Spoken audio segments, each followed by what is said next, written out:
tenor saxophone performance major. Hola, my name is Diego, music performance major and a senior right now. Hello, my name is Robert Ralston, first year for performance major. Hey, I'm Cameron Davis, English major and got a minor in music. Hey, I'm Shannon, I'm a junior. I'm an ITDS major, but I play saxophone. So what we're going to do today is I'm going to tell you a little bit about public musicology, about what the program is, and then I'm going to let you talk to these wonderful people based on topics that you might be interested in. So first question is, what is public musicology anyway? So when you come to Schrobe, or when you go to any music school, you are essentially taking a bunch of classes. You're taking your performance classes, your ensembles, you're taking skills, you're taking theory, and you're taking music history. And usually people are just like, why am I taking music history? And some of you feel like there's no use for it, which, you know, when you're not used to it, like you kind of have no gauge, especially if you're playing something like saxophone. Like, why do I need to learn chant when I play saxophone? Like, valid.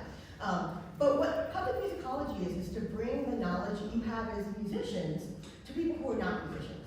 So this can be in the form of giving talks, working in museums, working in archives. And throughout this, I've got some photos of the public musicology students doing some really cool things, like working with the CSO archives, giving a tour of a museum exhibit that the students in the program did last year. Erin giving a read aloud at the Columbus Museum with a children's book that she co-authored. Students working on some songbooks and students doing some research. And so usually with public musicology, it's pretty broad. And the goal is to take what you know about music and to bring it to the wider world, so that we're just not talking to other musicians. We're talking to other people who might be interested in music. So if you take the public musicology certificate in whole, there's actually 4 courses. And this is the first year that there is an option for every course to be online as well as in person, which is super cool because, one, they all count as electives. So if you have a conflict and you need an elective, but you have another class you have to take in person at the same time, you can take the online version of the class, and that will get you that elective.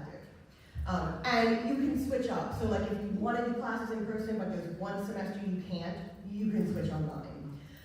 And the other thing is, if you are a music minor, you've probably heard this from me in your emails, but all of these classes will count for the music minor as well. If you're a music major, if you are not music ed, because music ed is very busy, and you have electives that are required of your music degree, then you will have all of these classes count toward your music major, and you'll walk away with a certificate. So you can take 1 or 2 or 3 classes if you want for funsies, or you can just do all of them and you can do the certificate. And you don't have to do them in order. So depending on when you start, there's a lot of flexibility. If you start as a freshman, you can take 1 class a year for 4 years, starting in the spring. If you've got 3 years left, you can take 1 year that you do 2 classes, and then the other 2 years you do 1 class each semester, or 1 year. So it really just depends on how you want to do it. Some people have squished it up, like Madison is on her, like she's waiting for her last class. She's completely done. Jill is on her 2nd class. She decided to do the 1 class every year sort of thing. So it really just depends. So the cool thing about the program is that, like, you know when you do homework and you put it in Cougar View and it basically dies in Cougar View after your professor looks at it? That doesn't happen here. So nothing that you submit dies in Cougar View. It actually goes out into the world. So everything that students do either winds up on a website, in a museum, in a published book, you name it, it's there. So what that means is that, 1, you get experience as students doing the thing. You're working with organizations, you're working with their deadlines, you're juggling multiple deadlines at the same time, and you're building your resume and your portfolio, so that when you walk out of the certificate, you will have a whole resume filled with things. So for instance, the people who started when the program started in fall of 2022, who finished it last semester, their resume winds up being like 2 pages with all of the things that they've done, which is super cool. And you learn things that you usually don't get to learn in music school. So how many of you have ever used Sibelius, Finale, Noteflight, any sort of notation software. How many of you have ever uttered obscenities because something like an articulation wouldn't show up exactly where you want it to? Yeah, usually that's most people. One of the classes is music and coding, and you basically learn how to go into the back end of notation software to make that not happen. So you can manipulate the software so that it works for you. And if you're somebody who is composing and somebody who's using non-traditional notation, you have the option to customize a notation that doesn't exist, which makes you really marketable if you're interested in something like music sport publishing. You learn things like exhibit software. You learn internet and digital accessibility, which is something that is really being prized in the workforce now. There's always a survey that's done that asks like what skills you want your employees to have, and usually at the top is like people who know how to do digital accessibility. And it's estimated that only 35% of the college population knows digital accessibility, which again will make you stand out if you know. So things like captioning, and how the internet has very particular guidelines for color contrast, all of those kinds of things. You'll write children's books. You will get published in score prefaces. You will learn how to write grants. And the whole goal is that even if you choose to not ever do anything with public musicology after this, you have skills that you can use in other areas. So you can, be interested in working for, a school, and you're a teacher. You might have to write a grant to get some money. This will teach you how to do that. Or you might have to talk to a school board and convince them to not cut music and tell them why music is important. You'll be able to do that without feeling like you're dumbing it down for them. So you'll get lots of different kinds of skills in this program that you can do whatever. And the other thing is that you can also continue music on the side, even if you're not sure that's what you want to do with your life, that's fine. You'll have a portfolio of things. So like for instance, if you're interested in maybe writing program notes, like you could be the highest paid investment banker in the state of Georgia, but if you want to write program notes for some extra cash on the side, like you have work samples, you can do it. And you can get hired to do it. And I always tell this to my students that when I did program notes for the CSO, I would do a set of 4 notes for a season and I would get paid $500. Easy $500. And you can do that too, because you'll have the skills to do that. So lots of different career paths. You can be a journalist, you can go into publishing, you can work in museums, grants, libraries, teaching, entertainment law. Believe it or not, there's an actual field called forensic musicology, where basically you get to testify in court as to whether or not somebody has plagiarized somebody else's music. If this is something that you're interested in, you can actually just Google forensic musicology court brief, and you can find the court briefs. And basically, the idea is that you are trying to explain to people who are not musicians about why the person did or did not plagiarize the music. And story is that most courts will actually remove somebody from a jury on a music copyright case if it's known that they're a musician, because they don't want your knowledge of music clouding what is being told to you. So you're literally working with people who have no idea anything about music, and how do you convey that information to them. So there's lots of different things that you can do. So what I thought I would do is I'm pairing you up with these wonderful people. You can go whichever interests you the most. So Robert Diego are going to take community engagement through archives. Cameron's going to take music journalism. Madison's going to take writing for both musicians and non-musicians. Jill is going to talk about writing children's books, and Shannon is going to talk about working with museums. And they all have experience in this kind of stuff. So I'd like you to think about whatever topic you choose, like what skills and knowledge do you have in music school already, and do you get in music school? How can you use it in whatever that thing is, whether it's journalism or public writing or museums or whatever. How can your experience in and out of music work? So like, for instance, if you're a server in a restaurant, like how can your skills talking to people and doing conflict management when you have an angry customer help you in something like this? To make a career in this thing, like what kinds of skills and knowledge do you need that you don't already get in music school? So beyond the sort of core things, like, things like, I might need to know coding if I do this. I might need to know how to do museum software if I do this. So that sort of thing. What kind of experience do you need? What kind of, like, how do you get that kind of experience? And that's usually the trick, is finding the experience.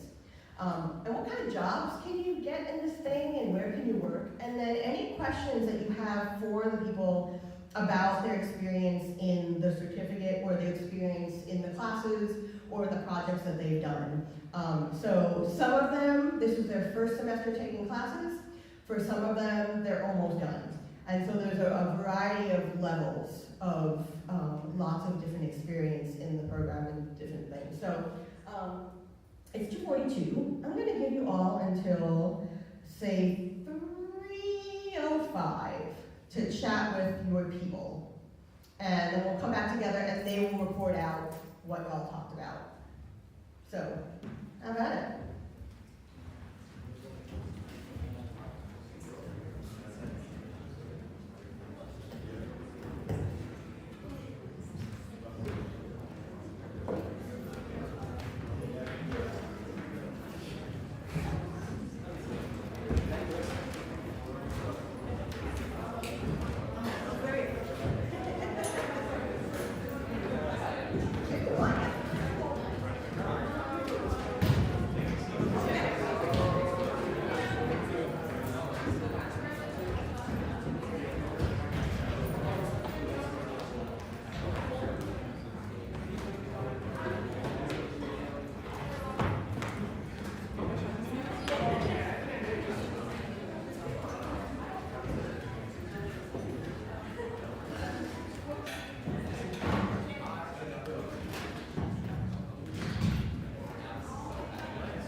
Anybody interested in musical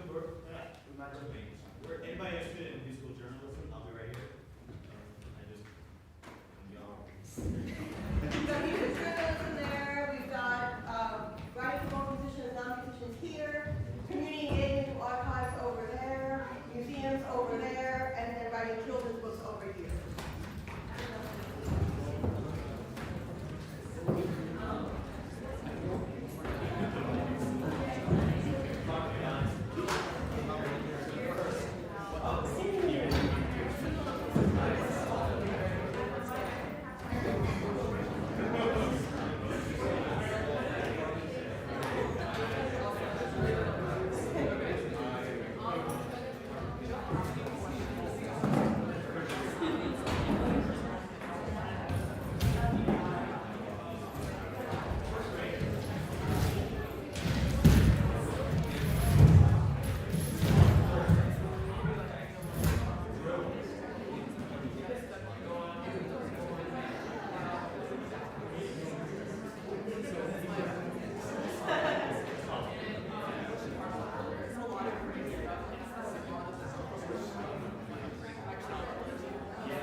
Yeah.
talked about a lot of different things, but one thing that kind of stuck out to me that I wanted to put out there is that the classes, so there are 4 classes, they are offered at certain times, so if you're interested in the program, just, make sure that you're able to take the class at some point. Like I started the classes last year, which was my freshman year, so I'm basically taking one every year. But I know that, like, Madison is almost finished with the certificate, so you have a lot of freedom in kind of how you want to do that, but just make sure to look and make sure that you can get all the classes before you graduate. We also talked about the children's book project, which we did in music identity class last year, and how we went about working with students in the CSU art program to get that illustrated and written. It's a lot of group work, but I had great group members, so it made it a very fun project. So yeah. Dr. Wisner had mentioned that the stuff we do in this class doesn't just go to die in Cougar View, and we talked about both Diego and I, our first years, we just started the program, and we got dropped in, and we're immediately doing like actual real work for outside organizations, stuff that's getting published, and that's terrifying. But there's pressure there, but it's been really cool and fulfilling to know that it's not just an assignment. And we're both in the online section of the class. I wasn't able to take it in person, and it's a really well-formatted, well-done online class. We get access to all this content, and it doesn't feel like we're closed off because we're in the online section. We're always on discussion posts with each other, able to reach out to Dr. Martin for help. A very cool experience. For me, I love how musicology can preserve the history of Columbus, or the way we are approaching it now that we are looking at archive of the CSO. So I like being part of the community, and I think through musicology in the school with Dr. Winner, I think we are preserving Columbus history.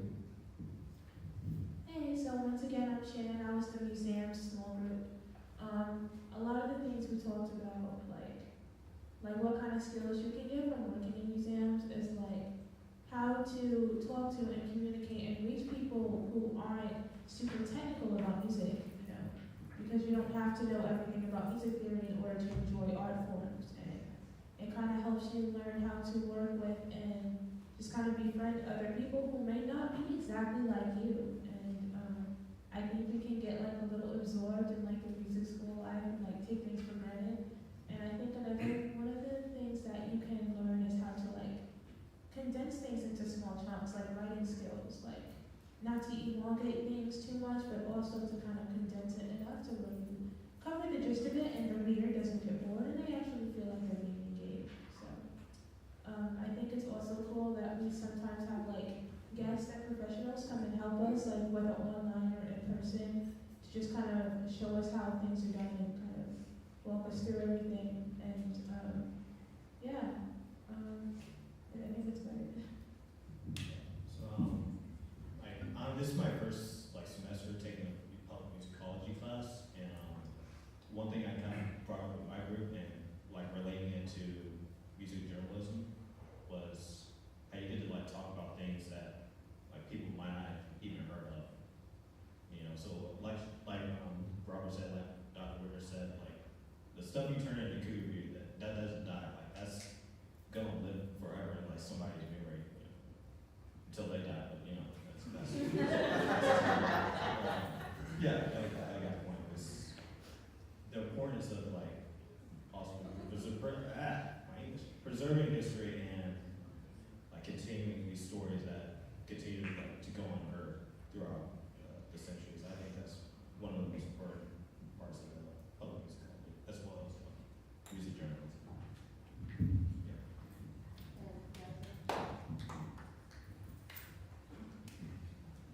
Kind of what everyone else was talking about, but just making sure that there's a lot of education majors, there's a lot of performance majors, but there's a lot of skill set that you learn from this 4 classes that you can learn and apply throughout anything you do in music. And you can find your little niche if it isn't performance or if it isn't education. You can use these skills always to do.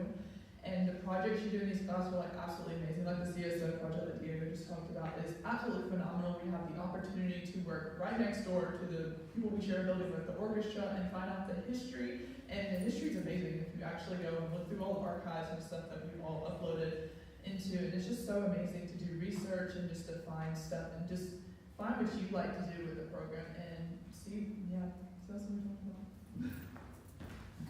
Yeah, a couple things. One is, one thing you probably gathered is you don't have to be a music major to do this. And you don't have to be a music minor to do this. There are people in the program who are not music majors and not music minors, but there are people who have experience in music. There's grad students in the program. So it's really, actually, I think it's maybe the second or third largest program in total. There's 44 students now. And we started out with 0 2 years ago, which I think is pretty cool. The CSO project they've been talking about is something that if you take writing about music next semester, you would be doing. So the CSO is about to celebrate their 170th anniversary, we think. We're also finding out that that might be wrong. We're also finding out that everything we know about the CSO might be wrong in our archival digging, including the marker outside is probably wrong. That might have to be corrected now, which is also kind of cool. But so this semester, the students in the intro class are starting their research, and they're creating an installation that's going to be going up in the River Center for the February 2025 concert. And basically, it's a 10-board installation on the history of the orchestra. So they're doing their research now, and in the spring, they are going to continue, if they were in the class this semester, some started last spring in that writing class, or if you didn't take this class, you're just taking writing about music, you would jump in then. Basically, you're going to take a topic, and you're going to write an essay about that topic related to the orchestra. So we've got people talking about the really fun fundraisers, like they used to have fashion shows for fundraisers. There's people talking about like the weird dinners they used to have for fundraisers. There's people talking about the relationship with the Muscogee County School District, which used to support the orchestra financially for a while. There's lots of different topics. And the goal is that will wind up getting published into a book, so that there is a history of the orchestra, because the CSO, for those of you who don't know, was the second oldest orchestra in the United States, and they have no written history. So we're the ones doing the written history. And then also next semester, there'll be a couple of other projects, one of which you probably heard some people talking about, which is a score preface, where you'll get to work with a publisher in Germany, and you will be assigned a piece. Actually, you'll choose a piece from a list, and you'll do the research, and you will write a preface up to 2,000 words. And for a lot of these pieces, the prefaces that the musicology students have written, and people who are not in the musicology program but who have taken the class, are the only thing about that piece. And so you basically become the expert on that piece, which again, like Robert said, is exciting but terrifying. And these are the kinds of things that you would be doing. If you were interested in taking the writing class next semester, it meets on Monday and Wednesday before show fill, so 12:05 to 1:20, or online. Both the in-person and the online classes do the same exact thing. In fact, when I have in-person visitors, I record those and I put them online for the online students, so they have access to that too. They also get like the same readings and things, so like if I have a guest, I'll tell them to read what the guest has assigned, and if they have a question, they can pass that on to me before the guest comes, and then when the guest is there, I can share that, so that they feel like they're a part of it. So there's really no difference between the online and the in-person, other than the delivery method. So if you're interested in any of the classes or the program or have any questions, you can scan the QR code and fill it out. You could also email me, I'm pretty easy to find. And also, I'll take the last couple minutes if anyone has a question for any of these fine people.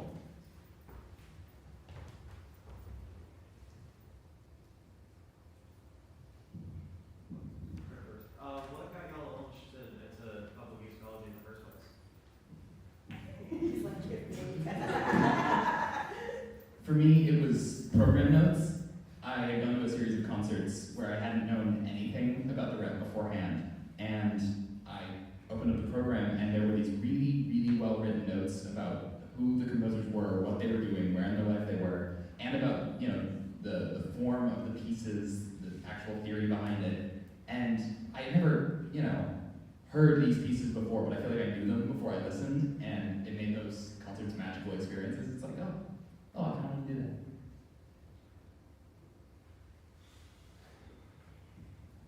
I know for me, it was just actually having to sit into one of the classes. Like I did the summer music festival here, and I sat in on one of the classes that they offer here. Like you could do a bunch of different things. It's just to fill an hour basically. And we had a musicology class, and I just being able to sit in there and see which, like, the conversations are great. The stuff you're gonna learn. We're gonna write a children's book. Like in the next class that we did last fall, and we both learned all about that. And that just what sold me, just saying like, oh, this is something new. Like, you know, something different than what already is kind of what you think about music. So that's what really got me hooked. Anyone else?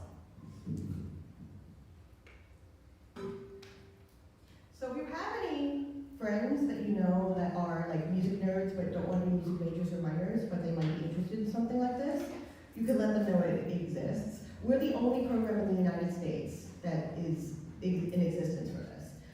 Maybe even the world at this point. So, like, you can't get this anywhere else right now, which is actually super cool. And also, you might probably heard from some people too, like now the online classes are part of an online track. So you don't actually have to be a CSU student to do it. So if you have a friend who like graduated and wanted to do something like this, they can totally do this online. One class a semester for 2 years, in any order. Or if you have a friend that's at another school that wants to do it and they're able to apply those classes to their degree, which we're willing to talk to them about doing, that's an option too. So you can take it fully online anywhere in the world. All right, so I'm hoping I'll hear from some of you. And if you have any questions for them, if you want to come up after, you can. If not, have a wonderful weekend.